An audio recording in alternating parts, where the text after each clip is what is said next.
लक्ष्मण जी ने निषाद राज को समझाया है। राम जी के चरणों की सेवा करते रहे, सुबह उठे, सारी नित्य क्रिया करके उसके बाद बरगद के पेड़ का दूध मंगाया। जिन लटों में, जिन बालों में हजारों हजार लोग लगे रहते थे, हम राम जी की सेवा पा जाए, हम राम जी की सेवा पा जाए, आज हम राम जी के सुंदर केशों को सजाएंगे, आज हम बढ़िया सा मुकुट सजाएंगे, आज उन्हीं लटों में, उन्हीं बालों में आज बट का दूध लग रहा है, जटा बनाई जा रही है। यहाँ दृश्य देख करके सुमंत्र जी के नेत्र सजल हो गए, रुदन करके यह कैसा दृश्य मैं देख रहा हूँ, इससे अच्छा मेरे पहले प्राण निकल जाते। राम जी के लिए हर प्राणी दुखी है, बालक के समान हो रहे, जैसे कोई बालक होता है ना, दीन बाल जीव हो, जैसे कोई बालक रोता है कि उसे लज्जा समाप्त हो जाती है, वो हुंकार भर के रोता है, जी जान से रोता है, इसी प्रकार सुमंत्र कहा, सुमंत्र से कहा निषाद राज ने गंगा के तट पर पहुंचकर कि अब आप जाइए और अब इनको आगे बढ़ने दीजिए। बहुत समझाया लेकिन राम जी रुके रहे। राम जी ने कहा कि अब आप रथ लेकर के जाइए। सुमंत्र बोले क्या मैं खाली रथ लेकर के जाऊं? लोग कहेंगे कि सुमंत्र ने समाचार सुनाया कि राम नहीं आए तो माता पिता ने प्राण त्याग दिया, अयोध्यावासी तो हमारा मुख नहीं देखेंगे। फिर राम जी ने कहा यह चक्रवर्ती अवध नरेश सम्राट का ये रथ है, ये कभी खाली नहीं जाएगा, इस पर धर्म ले जाओ कि माता पिता के वचनों का पालन, आप वो धर्म लेकर इस रथ को सजाकर सवार कर लेगा। गोस्वामी तुलसीदास जी कहते हैं कि हमारे प्रभु श्री राम जी आगे बढ़े और कहां पर आए, जो घोड़े हैं वो हिना है राम जी की ओर देखकर, वो भी रो रहे हैं, क्योंकि जो घोड़े देखते थे राम जी बैठ गए तो पहचान गए थे, राम से बड़ा प्रेम था। रतुहा क्यों है राम तन हेरी हेरी हिनान, वो घोड़े हेरते हैं मतलब ढूंढते हैं राम कहाँ गए, चारों दिशाओं में देखते हैं राम कहाँ गए। देखी विषाद विषाद बस सुनही धुनही शीस पछताई। निषाद राज अपने सिर को पीटने लगता है कि यह दृश्य मैं देख रहा हूँ, जिनके वियोग में पशु पक्षी ऐसे हो गए हों, उन श्री रघुनाथ जी के वियोग में माता पिता और प्रजा कैसे जी रहे। फिर आगे बड़ा सुंदर प्रसंग आता है। हमारे प्रभु श्री राम जी को धर्म को और कर्म को ही श्रेष्ठ मानते हैं। कहते हैं भावनाएं अपनी जगह पर है, परंतु धर्म और कर्म से मनुष्य मात्र को अलग नहीं होना चाहिए। इसमें कितना भी दुख पड़े सहन करो, लेकिन धर्म रूपी पक्ष से अलग ना होगा। गोस्वामी तुलसीदास जी कहते हैं माही नाव न केवट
के तट पर आए हैं, जिनके चरणों से पतित पावनी गंगा मैया स्वतः प्रकट हुई है।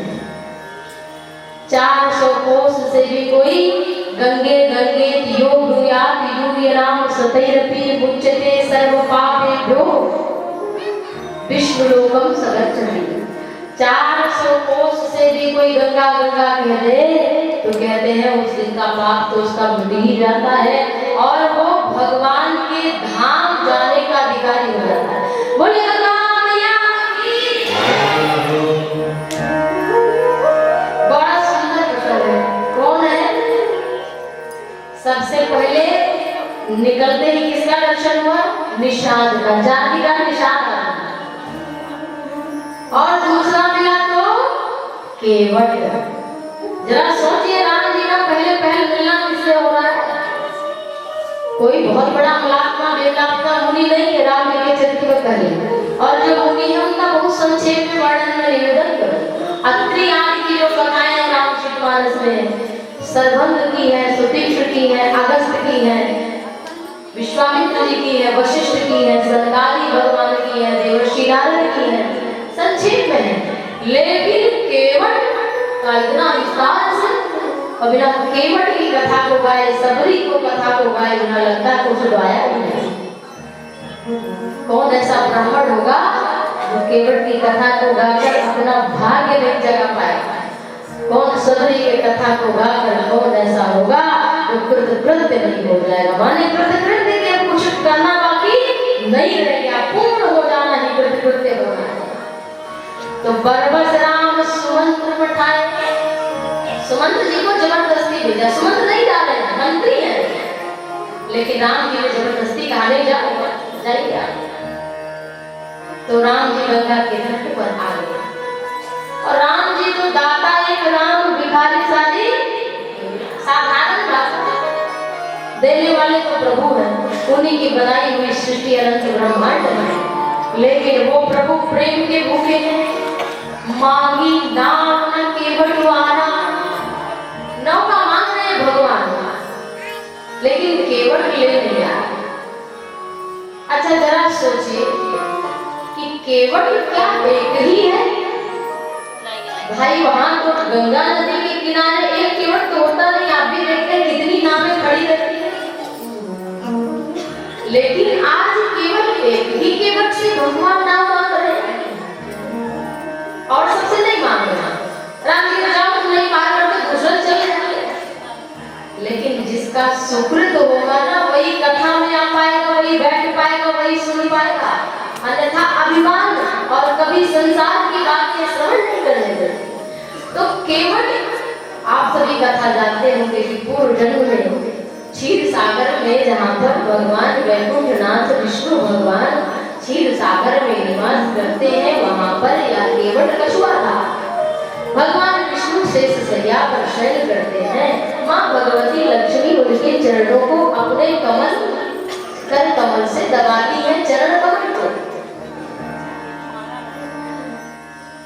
तो बार बार ये कछुआ आता दर्शन करने के लिए, राम जी के चरणों को देखने के लिए। लेकिन शेषनाग जी, लक्ष्मण जी शेषनाग तो फुफकार मार देते, तो कछुआ बड़ी दूर से डरता कहीं विष ना पड़ जाए मन जाए। एक दिन क्षीर सागर में वहाँ कछुआ एकदम राम जी के चरणों तक पहुंच गया। जैसे ही बस चरण छूने वाला था कि शेषनाग भगवान ने फुफकार मारी, 2-4 गोले बिजली उसके ऊपर पड़ी, उसका प्राणांत हो ही रहा था। तो भगवान श्रीमन नारायण ने कहा कि जाओ अब तुम गंगा के तट पर हो, आज एक चरण भी तुम छूने के लिए तरस रहे हो, लेकिन जब मैं त्रेता युग में आऊंगा गंगा के किनारे तो ये लक्ष्मी बार बार कहती वो कछुआ रहा है, वो कछुआ मारा है। तो ये दोनों खड़े रहेंगे, दक्षिणे लक्ष्मणो यस्य वामे च जनकात्मजा पुरतो मार्ते यस्य तम बंधे रघुनंदे। दाएं चरण की सेवा वैसे तो लक्ष्मण को मिली है, और वाम भाग चरण का श्री जानकी किशोरी जी को मिला है। लेकिन आज जब केवट आया है, वही केवट बनकर आया, क्योंकि पूर्व जन्म के पाप थे हरि चर्चा न सुहाए। जैसे भीषण ताप से भूख नष्ट हो जाए। किसी को बहुत बुखार हो, 102 डिग्री कोई है, बढ़िया पूरी बनी है, कचौड़ी खा लीजिए, तो समोसा बढ़िया है खा लो। वो कहेगा आप तो बुखार से मर जा रहे हैं, कुछ अच्छा नहीं कर रहा है।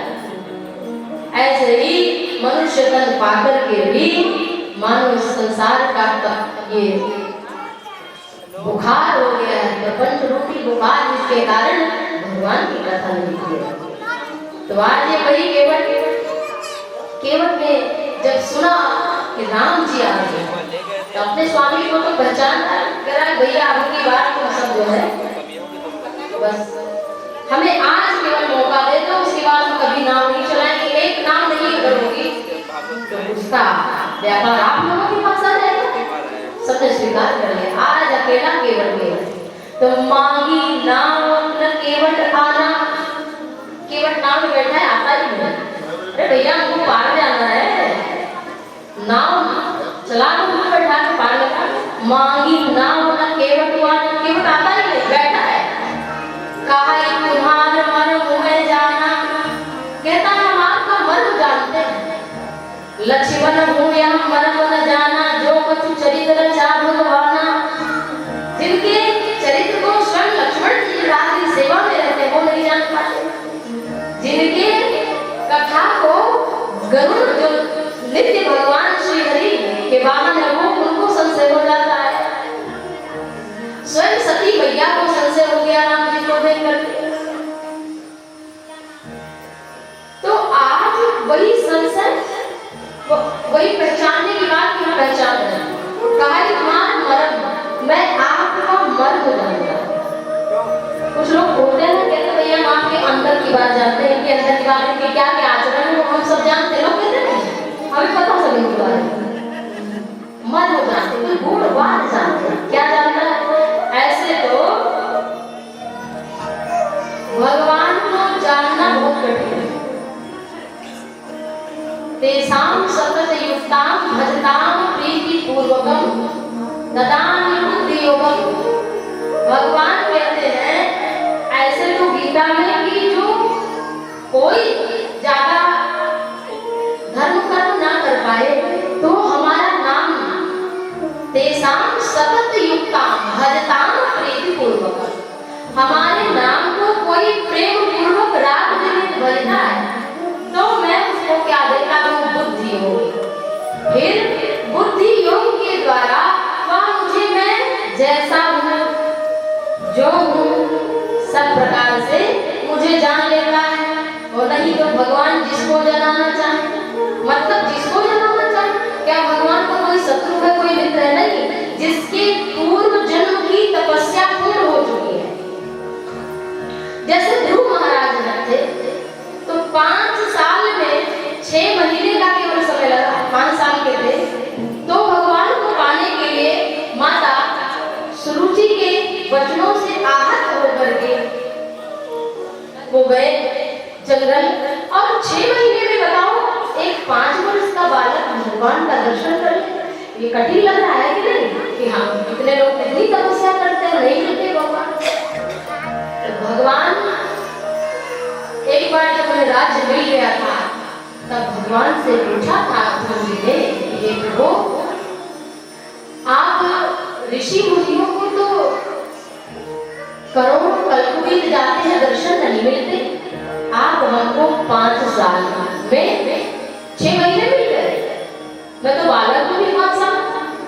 तो भगवान ने कहा हे ध्रुव, तुम अपना पूर्व जन्म नहीं जानते हो, लेकिन मैं जानता हूँ तुम क्या थे, कौन थे, कहाँ थे।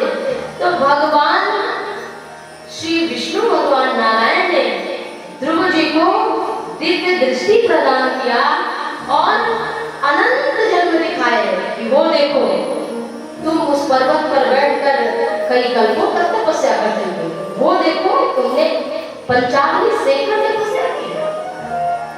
तुम्हारे भगवत दर्शन के लिए केवल 6 महीना शेष रह गया, इसलिए हम तुम्हें 6 महीने मिले। तो हम लोग जो कथा में यहाँ बैठे हैं, या एक बार राम नाम निकलता है, वो पूर्व जन्मों का कोई संस्कार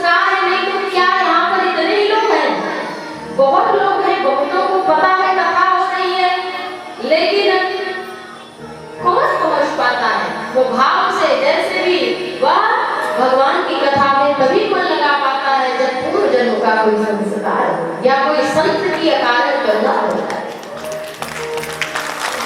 तो गोस्वामी तुलसीदास जी कहते हैं केवल कौन सा मर्म जान सकता है कि कोई मर्म क्या जानता है कि करनी उंगली धरनी हो जाए। अरे आपके चरण कमल से एक पत्थर से नारी बन करके प्रकट हो गई, आकाश में उड़ गई।